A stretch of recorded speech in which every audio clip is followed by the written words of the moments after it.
మన స్వతంత్ర దినోత్సవ వేడుకల సంబరం జరుపుకోవడం ఇష్టం లేని పాకిస్తాన్ దుర్మార్గులు చేసినటువంటి ప్రయత్నం కాశ్మీర్లో దాడి, ఒక సైనిక కమాండర్ చనిపోవడం అన్నటువంటి చూసాం. అలాంటిదే దేశంలో వివిధ చోట్ల ట్రై చేశారు. అందులో అస్సాం అయితే వరుస బాంబు పేలుళ్ళు సృష్టించడానికి ట్రై చేశారు. కాకపోతే దేశం అదృష్టం బాగుంది, టెక్నికల్ ఫెయిల్యూర్తో బతికిపోయాం. లేకపోతే అస్సాం వరుస బ్లాస్టులు జరిగి ఉండేవి.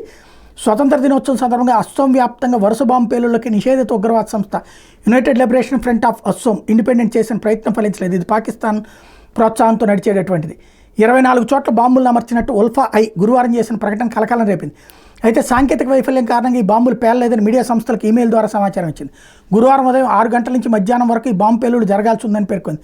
అయితే ఈ ప్రణాళిక అమల్లో విఫలమైనట్టు చెప్పింది. ఈ నేపథ్యంలో పేలుడు పదార్థాలు నిర్వీర్యం చేయడంలో ప్రజలు సహకరించాలని కోరింది. 19 బాంబులను అమర్చిన ప్రదేశాల చిత్రాలను వెల్లడించిన ఉల్ఫా మిగతా 5 ప్రదేశాల వివరాలు మాత్రం తెలియజేయలేదు. స్వతంత్ర దినోత్సవం సందర్భంగా రాష్ట్ర సీఎం హిమంత బిశ్వ శర్మ ప్రసంగం పూర్తయి నిమిషాల్లోనే ఈమెయిల్ను ఉల్ఫా పంపింది.